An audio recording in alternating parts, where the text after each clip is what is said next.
বৈষম্য বিরোধী ছাত্র আন্দোলনের গণমিছিল কর্মসূচির অংশ হিসেবে রাজধানীর সায়েন্স ল্যাব এলাকায় জড়ো হয়েছেন অনেকেই।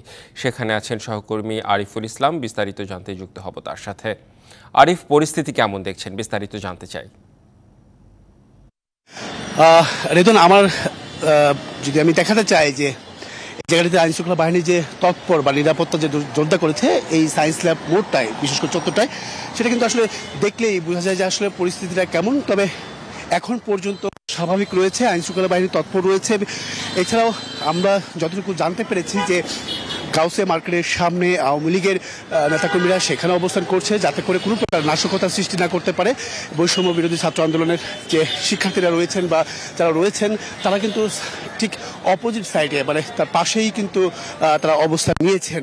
একটা থমথমে একটা অবস্থা বিরাজ করছে, যাতে করে কোনো প্রকার সমস্যার সৃষ্টি না হয়, কোনো ধরনের সহিংসতার সৃষ্টি না হয়। আমি একটু দেখাতে চাইবো যে বৈষম্য বিরোধী ছাত্র আন্দোলনে তারা গণমিছিলের যে অংশ নিয়েছিল, তাদের যে অংশটুকু তারা আসলে কোথায় অবস্থান করছে আমি একটু দেখানোর চেষ্টা করব। এই সায়েন্স ল্যাব চত্বরেই দেখুন পুরো অবস্থা কিন্তু একেবারেই থমথমে। তবে একটি এই জায়গাটাতে যদি আমি একটু দেখাতে যাই, একটু দেখাতে চাবো যে তারা আসলে কোথায় অবস্থান করছে। ঠিক সিটি কলেজ যেটা আছে, সে ঠিক তার সামনে কিন্তু তারা অবস্থান কর্মসূচি পালন করছেন। তারা রাস্তাটি বন্ধ করে দিয়েছেন, সেখানে বিভিন্ন ধরনের স্লোগান তারা দিয়ে যাচ্ছেন। আমি একটু আগাতে চাই। তো সেক্ষেত্রে বলা যায় যে এই সায়েন্স ল্যাবের যে বর্তমান পরিস্থিতি, সেটা কিন্তু এখন পর্যন্ত বলা যায় যে একটা ত্রিমুখী যে বিষয় থাকে, আইন শৃঙ্খলা বাহিনী এছাড়াও আওয়ামী লীগের পক্ষ থেকে অবস্থান নেওয়া, এছাড়া বৈষম্য বিরোধী, তারা কিন্তু ধাপে ধাপে একটু একটু করে এগিয়ে যাচ্ছে। আমি যদি একটু দেখাতে চাই, দেখুন পুরো তারা যে আন্দোলন করে যাচ্ছে, সেই যে তারা গণমিছিল, সেই গণমিছিলটা এই পাশ থেকে যদি আমি একটু দেখাতে চাই,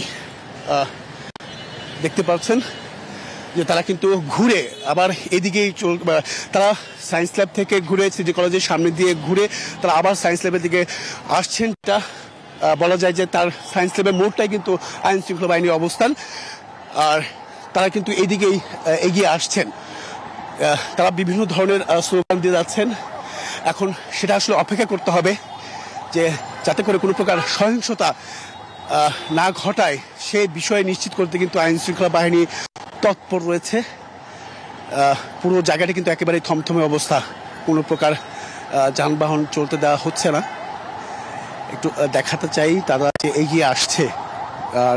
আর একটু বিষয় জানিয়ে রাখি যে পাশের যে অবস্থান আইন শৃঙ্খলা বাহিনী, সেটাও আমি একটু দেখাতে চাই। সেটাও একটু দেখা যে আসলে পরিস্থিতি আসলে কি ধরনের এখানে বিরাজমান বা বিরাজ করছে।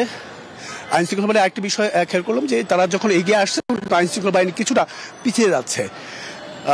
দেখা যাক, সেখানে কিন্তু সব ধরনের প্রস্তুতি তারা কিন্তু গ্রহণ করে রেখেছে, যাতে করে কোনো প্রকার যদি বিশৃঙ্খলা সৃষ্টি হয়, সেটা মোকাবেলা বা প্রতিহত করার যে বিষয়, তারা কিন্তু সেইভাবেই প্রস্তুত হয়ে আছেন। আপনি একটু যদি একটু দেখবেন এই পাশটা কিন্তু গাড়ি ভাঙচুর করা হচ্ছে।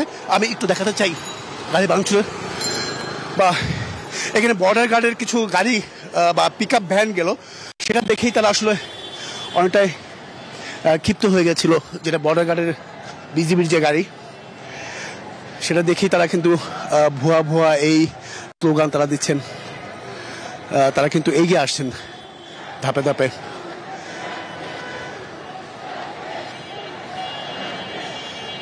একটু আসলে পরিস্থিতিটা কেমন সেটা দেখানোর জন্যই তারা কিন্তু এগিয়ে আসছেন বিভিন্ন স্লোগান দিয়ে, বিভিন্ন ধরনের। রেতন, আপনি একটু শোনানোর চেষ্টা করবো যে তাদের স্লোগানের বিষয়টা।